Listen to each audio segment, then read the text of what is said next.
बोधि वृक्ष से उत्पन्न पौधा अपने साथ लेकर मिहिंद दक्षिण की ओर चल दिए।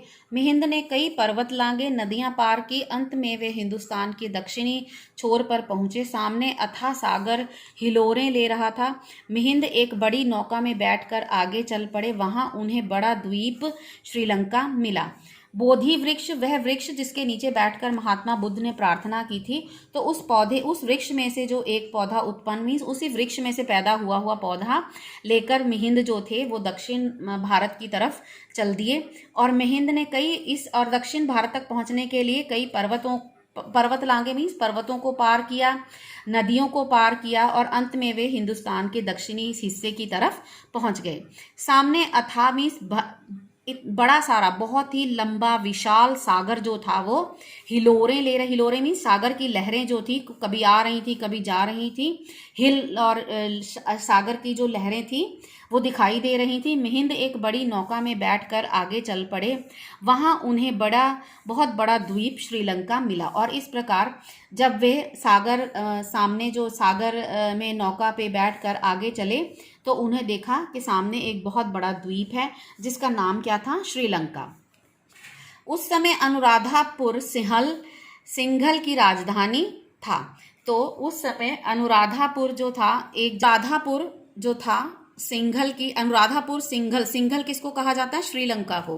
तो श्रीलंका की राजधानी थी अनुराधापुर, और वहां के राजा का क्या नाम था? देवनाम पियतिसा, ये उनका नाम था जो वहां पे राज करते थे। अनुराधापुर से 8 मील दूरी पर मिहिताले नामक एक छोटा सा पहाड़ था। तो इसी पे, और अनुराधापुर जो श्रीलंका की राजधानी थी उससे आगे मिहिताले नामक एक छोटा सा पहाड़ था। कहते हैं कि यहीं पर मिहिंद और देवानामपियतिसा के बीच बैठक हुई।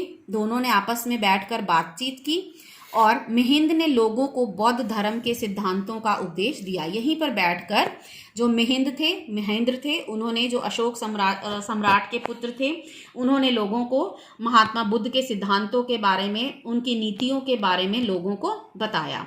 यह श्रीलंका में बौद्ध धर्म की उपस्थिति का उद्घाटन था। उद्घाटन मीन्स कि उस समय जो श्रीलंका में बौद्ध धर्म की उपस्थिति का उद्घाटन का मतलब है कि उसी समय बौद्ध धर्म का वहां पर जो है वो परिचय हुआ। लोगों को बौद्ध धर्म के बारे पर वहीं पर पहली बार जो किसी ने बताया तो वो वहां पर बौद्ध धर्म पहली बार मिहिंद जो थे वो लेकर आए। मिहिंद ने सिंघल के राजा को बौद्ध धर्म का अनुयायी बनाया।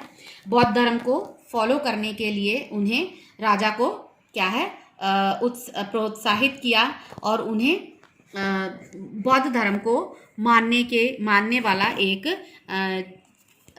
सेवक कह लो या चेला कह लो, उन्हें बौद्ध धर्म का अनुयायी बनाया। राजा के बौद्ध बनते ही प्रजा भी बौद्ध बन गई, और इसी तरह जब राजा जो थे वो बौद्ध धर्म का पालन करने लगे तो सेना पीछे जो उनकी प्रजा जो उस देश में लोग रहते थे, उन्होंने भी बौद्ध धर्म को अपना लिया धीरे धीरे। यह मिहिताले आज एक तीर्थ स्थल बन गया है, और इसी मिहिताले को आज एक तीर्थ स्थल माना जाता है। बौद्ध धर्म का एक तीर्थ स्थान माना जाता है। यहाँ अनेक धार्मिक स्मारक हैं। धार्मिक स्मारक मीन्स निशान, जो ऐसी मंदिर या कोई भी गुंबद या कुछ भी ऐसा स्मारक चिन्ह बनाया गया जो धर्म का प्रचार करता है, तो उसको हम धार्मिक स्मारक कहते हैं। ऐसी भी जगह जहाँ धर्म का प्रचार हो उसको धार्मिक स्मारक कहा जाता है, जो वास्तव में मिहिंद की श्रीलंका में उपस्थिति के स्मारक हैं। तो उस स्मारक को देखकर ही हमें पता चलता है कि उस समय मिहिंद जो थे वो श्रीलंका में आए थे और वहां पर उन्होंने बौद्ध धर्म का जो है प्रचार किया। मिहिंद सिर्फ पौधा ही नहीं ले गए, उन्होंने बुद्ध के पवित्र अवशेष भी भारत से मंगाए। तो मिहिंद जो थे वो सिर्फ बौद्ध धर्म का वो पौधा ही नहीं लेकर, महात्मा बुद्ध का वो पौधा ही नहीं लेकर गए, जो वृक्ष से पौधा उत्पन्न हुआ था वह पौधा ही नहीं लेकर गए, बल्कि भारत से उन्होंने धीरे धीरे पवित्र महात्मा बुद्ध के अवशेषों को भी मंगवाया गया। वे बड़े बड़े डागोवा या मंदिरों में रखे गए, और एक बुद्ध का दांत कैंडी के बहुत बड़े मंदिर में रखा गया, और महात्मा बुद्ध का जो एक दांत था वो कैंडी के बहुत बड़े मंदिर में रखा गया। कैंडी एक स्थान है, दांत था वो इस मंदिर में रखा गया। तो धीरे धीरे सिंघल में बौद्ध धर्म जीवन के हर अंग में समा गया। उनके नाटक, नृत्य, चित्र, संगीत, साहित्य, भाषा सब में बुद्ध के उपदेशों की रंगत समाई हुई है।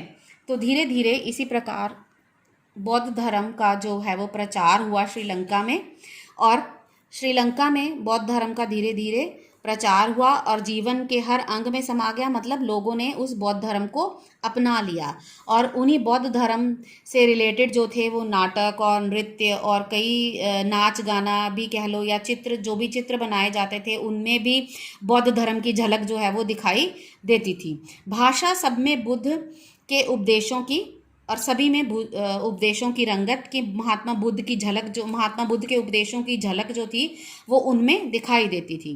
कहते हैं सबसे पहले बुद्ध की मूर्तियां श्रीलंका में बनी।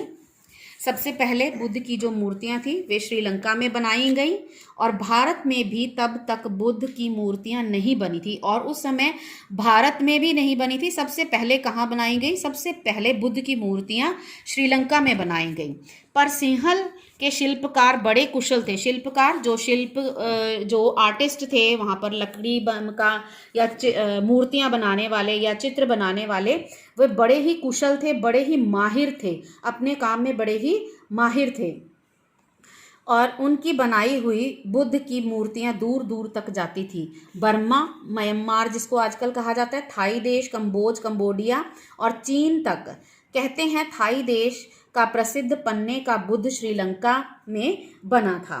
तो बर्मा में उनकी बनाई हुई जो सिंहल के जो शिल्पकार थे वे अपने काम में बहुत ही माहिर थे, और उन्होंने उनकी बनाई हुई मूर्तियां जो थी वो दूर दूर तक जाती थी। मतलब दूर दूर तक पहुंचाई जाती थी, कभी उपहार स्वरूप दी जाती थी या कभी बेची जाती थी।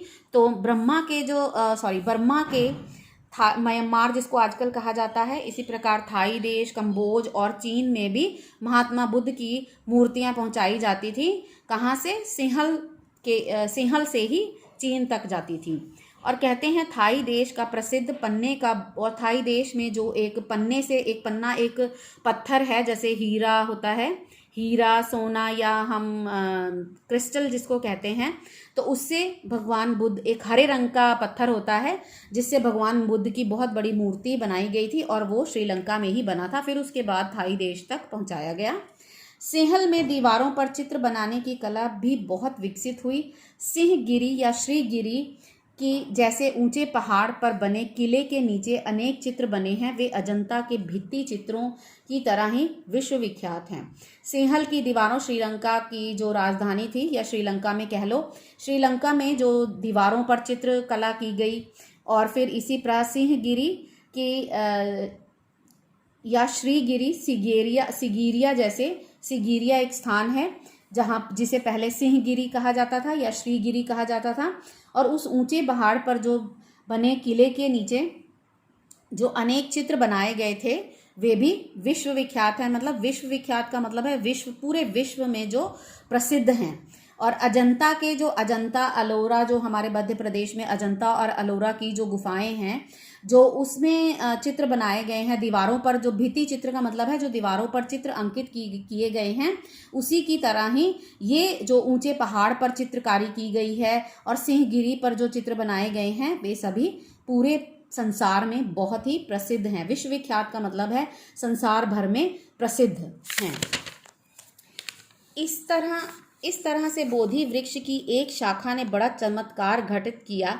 सम्राट अशोक के पुत्र मिहिंद ने वहां एक तरह से भारत के हृदय के एक अंश को ही स्थापित कर दिया। और इस प्रकार जो बोधि वृक्ष, जहाँ पर महात्मा बुद्ध ने बैठकर प्रार्थना की थी, वो इतना चमत्कारी बना कि वो कहाँ तक पहुँच गया? वो भारत से निकलकर सिंहल, श्रीलंका, चीन, कंबोडिया और विश्व के अनेक देशों में उसने बौद्ध धर्म का प्रचार किया, और वहाँ एक तरह से भारत के हृदय के एक अंश को ही, और इसी प्रकार वो भारत से निकलकर बौद्ध धर्म को वहाँ पर भी स्थापित उन्होंने कर दिया।